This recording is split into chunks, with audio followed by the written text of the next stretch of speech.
Hello everyone, जैसा कि आप लोग को पता है कि हम लोग पिछले 2 लेक्चर में बहुत कुछ पढ़ चुके हैं और 2 लेक्चर में हम लोग कोशिका के बारे में जान चुके हैं, कोशिका का खोज के बारे में जान चुके हैं और क्या कहते हैं कोशिका का आकार आकृति के बारे में जान चुके हैं। थोड़ा सा क्विक रिवीजन कर लेते हैं थोड़ा तेज गति में। जैसे कि सेल क्या होता है, it is a structural and functional unit of life, यानी कि सजीव की संरचनात्मक तथा क्रियात्मक इकाई को कोशिका कहा जाता है। यानी कि जीव का सबसे मूलभूत इकाई, जो सबसे छोटी इकाई होता है, उसे कोशिका कहा जाता है। अब कोशिका का खोज पहली बार एक अंग्रेजी वैज्ञानिक जिनका नाम था रॉबर्ट हुक, उन्होंने स्वयं निर्मित सूक्ष्मदर्शी की सहायता से कोशिका को खोजा था या देखा था। कब? 1665 ईस्वी। और क्या बोलते हैं उसको, वैज्ञानिक का नाम जो ईस्वी दिया हुआ है बुक में और वैज्ञानिक का नाम दिया हुआ है वो आपको याद रखना होगा। 1665 ईस्वी में सर्वप्रथम पहली बार रॉबर्ट हुक ने कोशिका को देखा, वो भी स्वयं निर्मित सूक्ष्मदर्शी की सहायता से। और वो जो कोशिका था उसका आकार था लगभग मधुमक्खी के छत्ते के समान। उन्होंने बताया था कि जो वो कोशिका था वो मधुमक्खी के छत्ते के समान था। इसके जस्ट 8 से 9 वर्ष बाद एक और वैज्ञानिक आए जिनका नाम था एंटोन वॉन लुएनहॉक। क्या नाम था?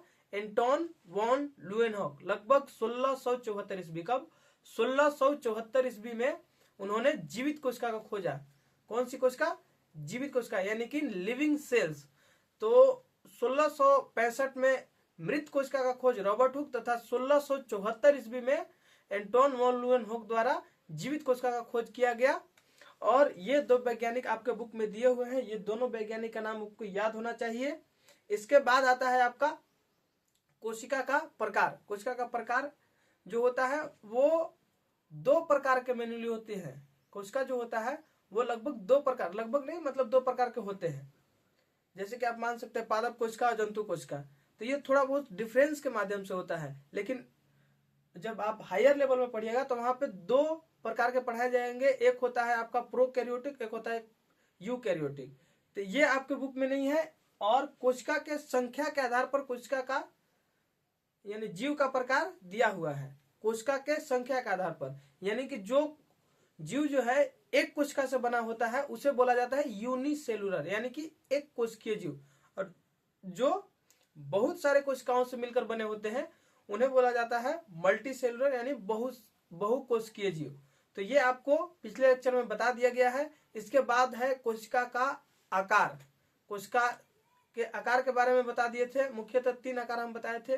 कोशिका जो होता है विभिन्न आकृति के हो सकता है, जैसे 0.1 माइक्रोमीटर से लेकर के 1 मीटर तक का होता है। लेकिन सबसे बड़ा कोशिका जो होता है वो होता है आपका शुतुरमुर्ग का अंडा, यानी ऑस्ट्रिच एग। ये जो होता है लगभग 2 केजी का होता है। इसकी लंबाई 17 सेंटीमीटर होती है तथा चौड़ाई 13 सेंटीमीटर तक। पूरा आपका पिछले लेक्चर में आपको ये सब लिखाया हुआ है। और सेकेंड जो था वो सबसे छोटी कोशिका, सबसे छोटी कोशिका होता है माइकोप्लाज्मा, जो लगभग 0.1 माइक्रोमीटर का होता है। और इसके बाद था मानव शरीर के अंदर, यानी हमारे शरीर के अंदर सबसे लंबी कोशिका। बड़ा कोशिका और लंबी कोशिका में अंतर होता है। बड़ा जो होता है उसका लंबाई चौड़ाई दोनों देखा जाता है, और जो लंबी कोशिका उसका सिर्फ लंबाई देखा जाता है। वो होता है मानव शरीर के अंदर लगभग 1 मीटर का होता है। वो होता है तंत्रिका कोशिका। यहां तक हम लोग पूरी सेकेंड लेक्चर तक पढ़ लिए थे। इसके बाद आगे चलेंगे। उसके जस्ट बाद मतलब बुक जो दिया है कोशिका के आकार के जस्ट बाद उत्तक के बारे में दिया है, लेकिन नहीं, हम लोग उत्तक को लास्ट में देखेंगे।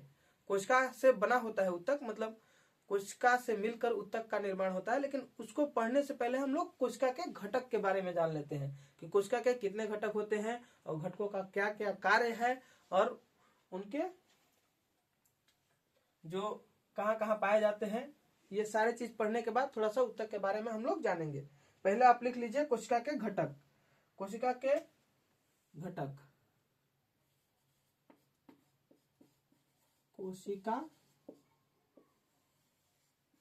के घटक।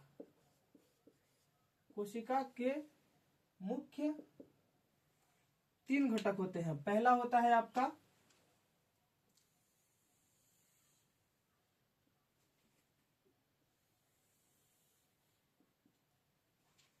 आप जैसे हम लिख रहे हैं वैसे लिख लीजिएगा तो बहुत अच्छा होगा, एक तरह से चार्ट बन जाता है। पहला होता है आपका कोशिका झिल्ली, कोशिका झिल्ली। दूसरा होता है आपका कोशिका द्रव्य,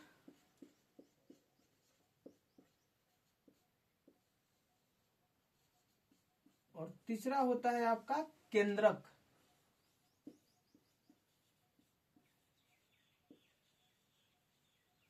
सेल मेम्ब्रेन,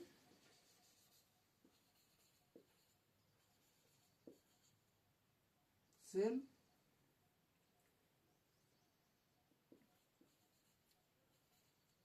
मेम्ब्रेन।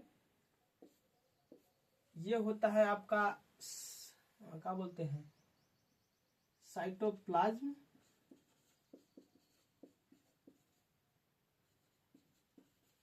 साइटोप्लाज्म। और ये होता है आपका न्यूक्लियस, न्यूक्लियस।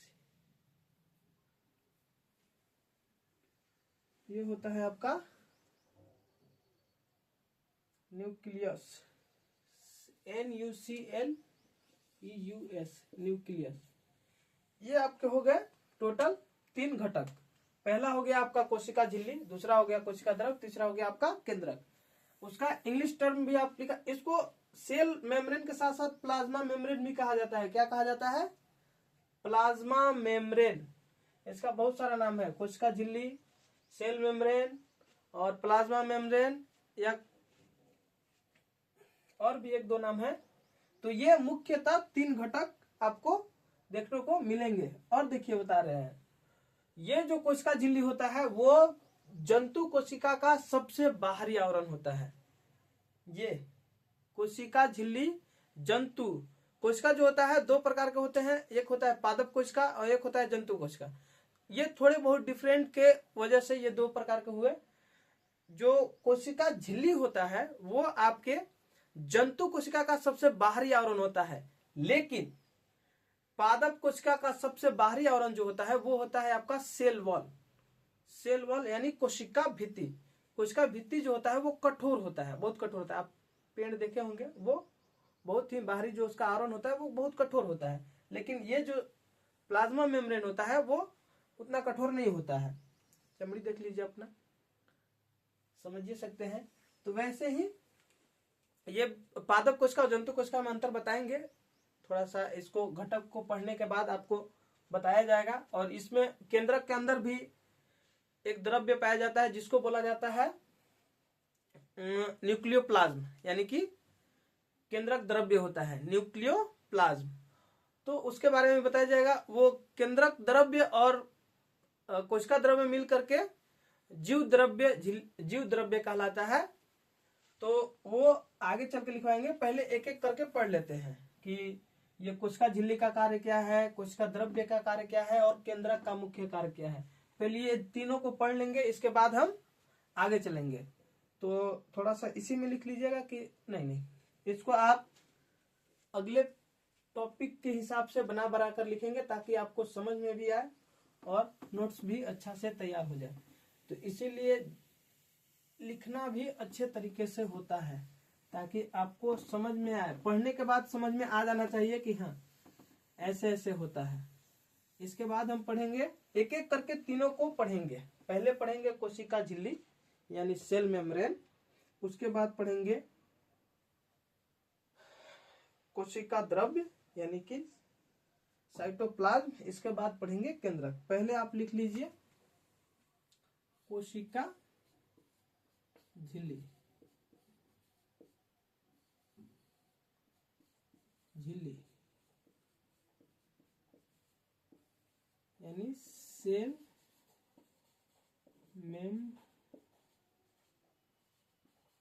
मेम्ब्रेन, इसी को बोला जाता है प्लाज्मा मेम्ब्रेन।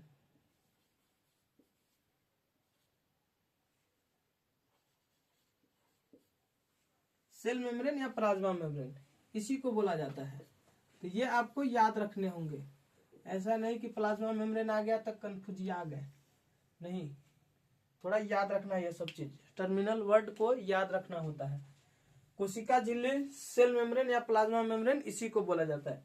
कोशिका झिल्ली जो होता है वो छिद्र युक्त होता है। क्या होता है? यह झिल्ली छिद्र युक्त होता है। झिल्ली जो होता है वह छिद्र युक्त होता है।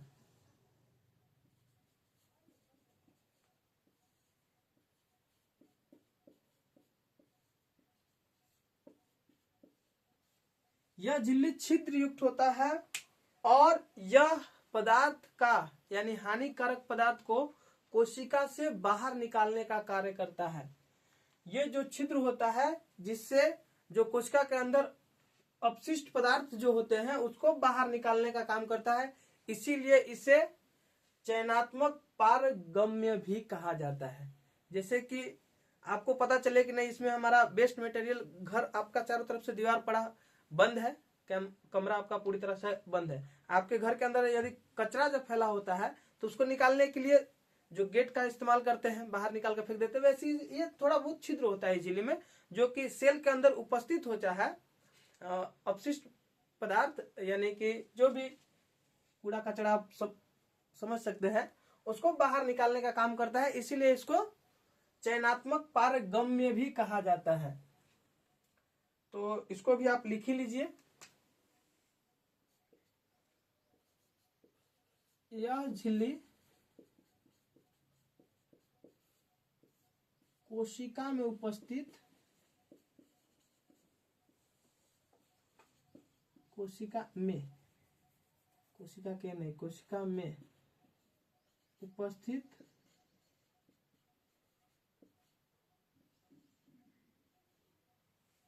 हानिकारक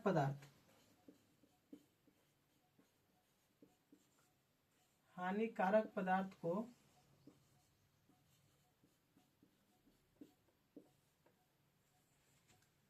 बाहर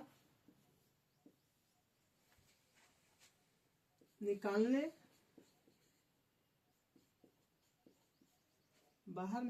का कार्य करता है। इसलिए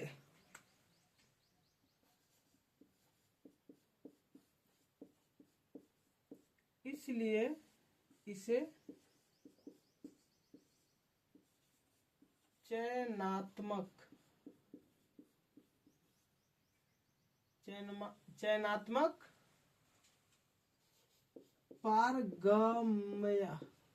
चयनात्मक पारगम्य भी कहा जाता है। ये आपको याद होना चाहिए। इसका 3 नाम के साथ साथ एक और नाम बता दिए, चयनात्मक पारगम्य। कौन सा? चयनात्मक पारगम्य। कोशिका झिल्ली जो होता है वो एक तरह से छिद्र युक्त होता है, मतलब थोड़ा उसमें छिद्र होता है ताकि उसमें जो हानिकारक पदार्थ यानी अपशिष्ट पदार्थ है उसको बाहर निकाल सके। इसलिए उसे चयनात्मक यानी कि चयन करके, जैसे कि उसको पता चलता है कि हाँ ये अपशिष्ट पदार्थ है, मतलब खराब चीज है, तो उसको बाहर निकाल देता है। इसका मतलब चयन करता है, एक तरह से वो ऑब्जर्व करता है कि हाँ ये वेस्ट मटेरियल है, उसको बाहर निकाल देता है। इसलिए इसे चयनात्मक पारगम्य भी कहा जाता है। हालांकि इसके मुख्य 3 कार्य दिए हुए हैं। कोशिका झिल्ली के मुख्यतः 3 कार्य दिए हुए हैं आपके बुक में। पहले यहां तक लिखिए, 3 कार्य भी लिखाया जाएगा आपको, और इसके निम्नलिखित कार्य भी लिखवा दे रहे हैं। इसके निम्नलिखित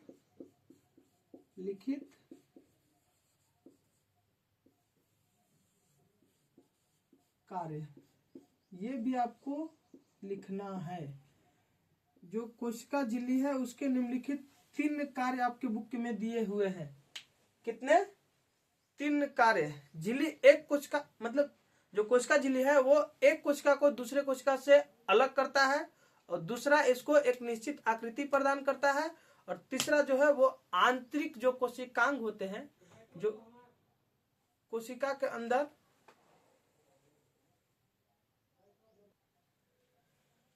तो इसके निम्नलिखित 3 कार्य हैं, वो भी आपको पता है। यह जो पहला इसका कार्य है, फर्स्ट कार्य क्या है? पहला जो कार्य है वो है यह झिल्ली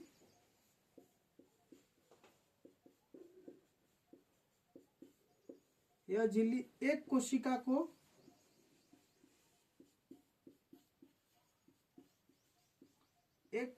को दूसरी कोशिका से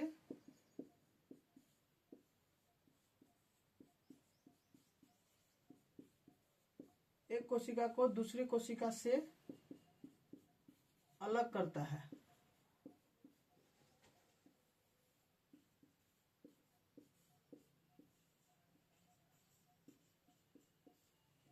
यह जो है एक कोशिका को दूसरी कोशिका से अलग करता है। यानी कि मान लीजिए हमारा एक रूम है, वो जो दीवार है, बीच बीच का दीवार है, एक रूम को दूसरे रूम से अलग करता है। वैसे ही ये जो है कोशिका झिल्ली, वो इसके चारों तरफ का दीवार होता है, वो एक कोशिका को दूसरे कोशिका से अलग करता है। और दूसरा जो कार्य है वो है आपका, ये जो है दूसरा कार्य, वो कोशिका को निश्चित आकृति प्रदान करता है। कोशिका को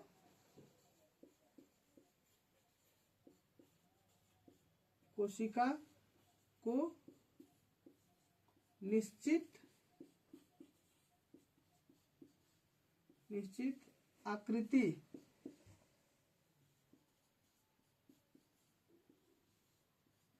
प्रदान करता है। यह झिल्ली जो है, पहला कार्य यह एक कोशिका को दूसरे कोशिका से अलग करता है, दूसरा कार्य आपका हो गया कोशिका को निश्चित आकृति प्रदान करता है, और तीसरा जो होता है वो होता है आपका, यह कोशिका के अंदर उपस्थित कोशिका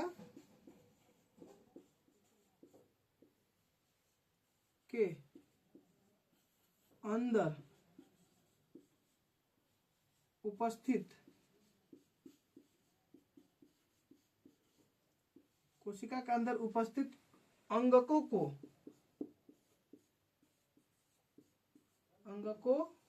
को सुरक्षा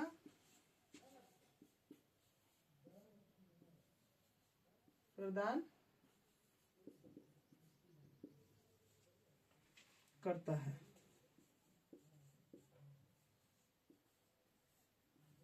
ये आपके हो गए कोशिका झिल्ली समाप्त। इतने ही आपके बुक में कोशिका झिल्ली के बारे में दिया हुआ है। मतलब आप देख सकते हैं कोशिका झिल्ली के बारे में क्या क्या दिया हुआ है। ये जो होता है कोशिका का झिल्ली जो होता है वो छिद्र युक्त होता है, जो कि कोशिका के अंदर जो उपस्थित होते हैं हानिकारक पदार्थ, उसको चयन करके बाहर निकालने का काम करता है। इसीलिए इसे चयनात्मक पारगम्य भी कहा जाता है। यह आपको याद रखना होगा। ये जो है उपस्थित हानिकारक पदार्थ कोशिका के अंदर, कोशिका में उपस्थित हानिकारक पदार्थ को बाहर निकालने का कार्य करता है, इसलिए इसे चयनात्मक पारगम्य भी कहा जाता है। और इसके निम्नलिखित कार्य दिए हुए हैं, जो कि मुख्यतः 3 कार्य है। पहला कार्य है, ये जो है यह एक कोशिका को दूसरी कोशिका से अलग करता है। इसका मतलब, इसका आप समझ सकते हैं, जो आप डिब्बा ले लीजिए, एक तरह से गोल गोल ले लीजिए, गेंदा ले लीजिए, उसका जो कवरिंग होता है वो एक गेंदा से दूसरे गेंदा को अलग करता है। वैसे ही ये जो होता है, एक कोशिका झिल्ली एक कोशिका को दूसरे कोशिका से अलग करता है। और कोशिका को दूसरा कार्य है, कोशिका को निश्चित आकृति प्रदान करता है, यानी कि उसका एक निश्चित आकृति बनाता है, निश्चित आकृति में रखता है। और तीसरा कार्य है, यह उसमें उपस्थित कोशिकांग का मतलब होता है कोशिका द्रव्य के अंदर कुछ कोशिकांग उपस्थित है, जैसे माइटोकॉन्ड्रिया, हरित लवक और एंडोप्लाज्मिक रेटिकुलम, गोल्जी काय, ये सब उपस्थित होते हैं, उनको ये सुरक्षा प्रदान करता है। यहां तक आपका कोशिका झिल्ली खत्म होता है। इसको आप लिख लीजिए, या स्क्रीनशॉट ले लीजिए।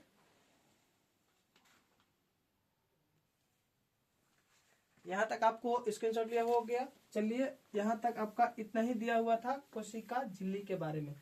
अब पढ़ेंगे हम लोग कोशिका द्रव्य। कोशिका द्रव्य क्या होता है?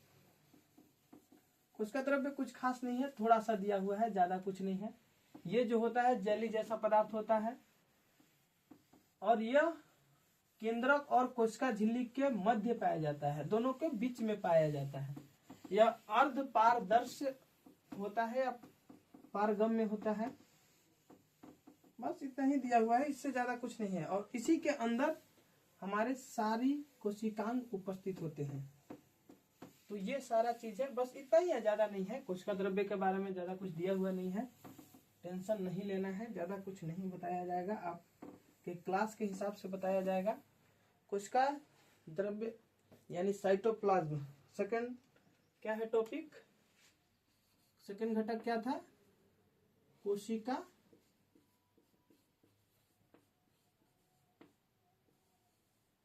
द्रव्य यानी साइटोप्लाज्म, PLASM, साइटोप्लाज्म। इसके बारे में थोड़ा सा जानकारी दिया हुआ है, ज्यादा नहीं है, टेंशन नहीं लेना है। साइटोप्लाज्म जो होता है वो होता है एक जेली जैसा पदार्थ होता है। मतलब जेली आप देखे होंगे, क्या बोलते हैं उसको, कभी शैम्पू देखे, वैसा ही पदार्थ होता है। ये जो जेली जैसा पदार्थ होता है यह होता है अर्ध पारदर्शक, अर्ध पारदर्शक तथा अर्ध तरल। मतलब तरल भी होता है, अर्ध तरल मतलब पूरी तरह से तरल, पानी जैसा नहीं होता है, अर्ध तरल होता है। अर्ध तरल करने का मतलब शैम्पू देखे होंगे ना, तो पूरा पानी होता है, नहीं पूरा पूरा कठोरे होता है। वैसे ही ये जो पदार्थ होता है, कोशिका द्रव्य जो होता है, वो होता है आपका अर्ध तरल पदार्थ। पहले इसको लिख लीजिए, पॉइंट वाइज लिख लीजिए। यह जेली या जेली जेली जेली जैसा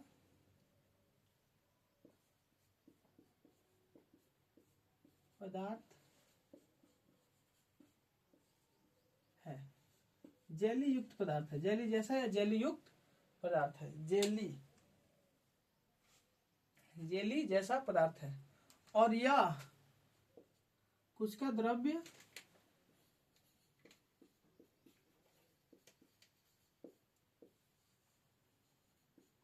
द्रव्य कोशिका द्रव्य जो है वो कोशिका द्रव्य कोशिका झिल्ली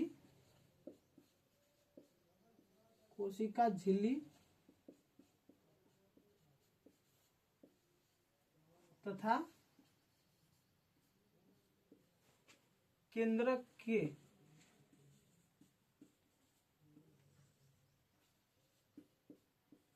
मध्य में कोशिका द्रव्य कोशिका झिल्ली तथा केंद्रक के मध्य में उपस्थित होता है या पाया जाता है, मध्य में पाया जाता है।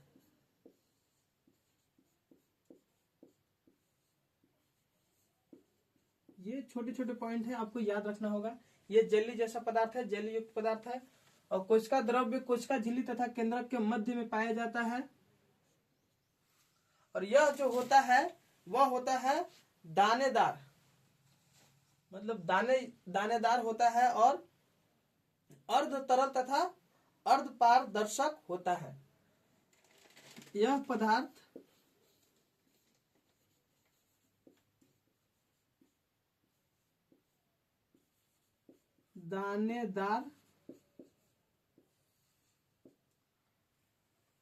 दानेदार और क्या बोलते हैं उसको, अर्ध तरल तथा अर्ध तरल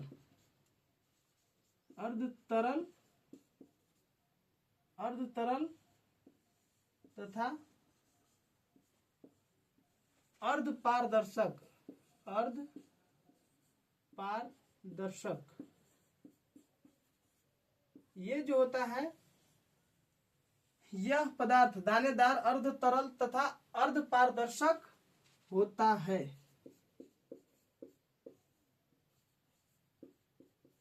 ये आपके बुक में दिया हुआ है, ये पॉइंट वाइज हम लिखवा दे रहे हैं ताकि आपको याद करने में दिक्कत ना हो। यह जेली जैसा पदार्थ होता है, कोशिका द्रव्य, कोशिका झिल्ली तथा केंद्रक के मध्य पाया जाता है। यह पदार्थ दानेदार, तरल तथा अर्ध पारदर्शक होता है। और इसी पदार्थ के अंदर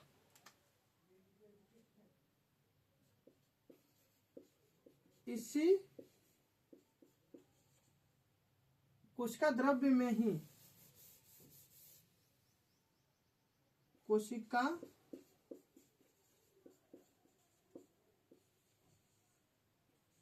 द्रव्य में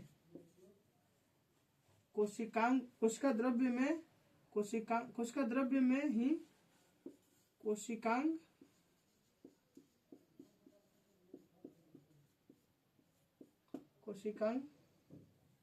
उपस्थित रहते हैं।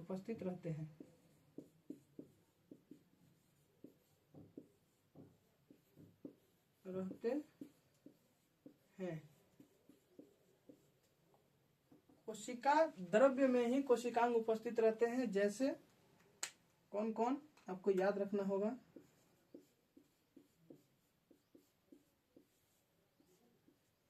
जैसे आपका हो गया माइटोकॉन्ड्रिया, गोल्जी का है राइबोसोम,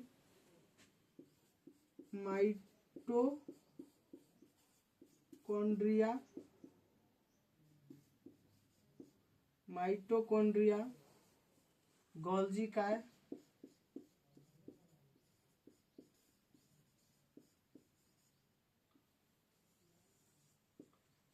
राइबोसोम,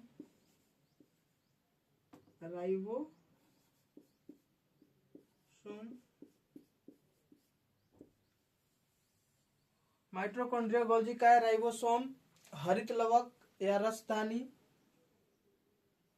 माइटोकॉन्ड्रिया गोल्जी का है राइबोसोम, हरित लवक,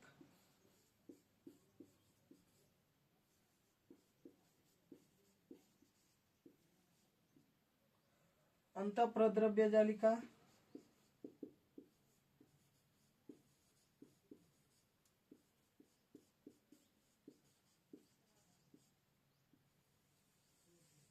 अंतःप्रद्रव्य जालिका।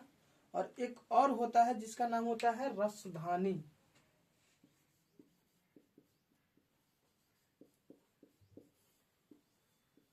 पीटीसी और भी होते हैं बहुत सारे। तो इतना ही आपके बुक में दिया हुआ है। ये जो होता है कोशिका द्रव्य जो होता है वो जेली जैसा पदार्थ होता है। और कोशिका द्रव्य, कोशिका झिल्ली, यानी कि ये जो है कोशिका आपका कोशिका झिल्ली जो है और केंद्रक है, इसके मध्य में पाया जाता है आपका कोशिका द्रव्य। याद रखना होगा, ये जो है ये होता है कोशिका द्रव्य। ऐसे याद, चित्र से बहुत अच्छा से आप याद कर सकते हैं। ये हो गया आपका कोशिका झिल्ली यानी सेल मेम्ब्रेन। ये हो गया आपका न्यूक्लियस। ये जो होता है ये होता है आपका क्या बोल रहे हैं, ये साइटोप्लाज्म।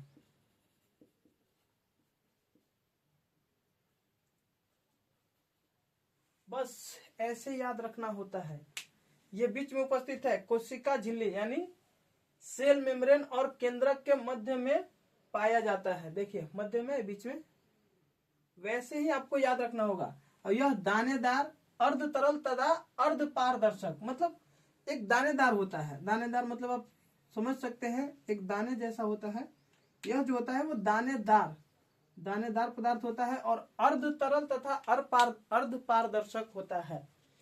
और कोशिका द्रव्य में ही कोशिकांग उपस्थित होते हैं। जैसे माइटोकॉन्ड्रिया, गोल्जी का, राइबोसोम, हरित लवक, अंतःप्रद्रव्य या रसदानी, etc। और भी बहुत सारे चीज होते हैं। यहाँ तक आपका ये कंप्लीट होता है। आपको दो चीज बता दिया गया है, एक कोशिका झिल्ली और कोशिका द्रव्य, दो खत्म हो चुके हैं। और एक लास्ट बचता है आपका केंद्रक। क्या चीज? केंद्रक। तो चलिए यहाँ इसको लिख लीजिए, इसको स्क्रीनशॉट कर लीजिए।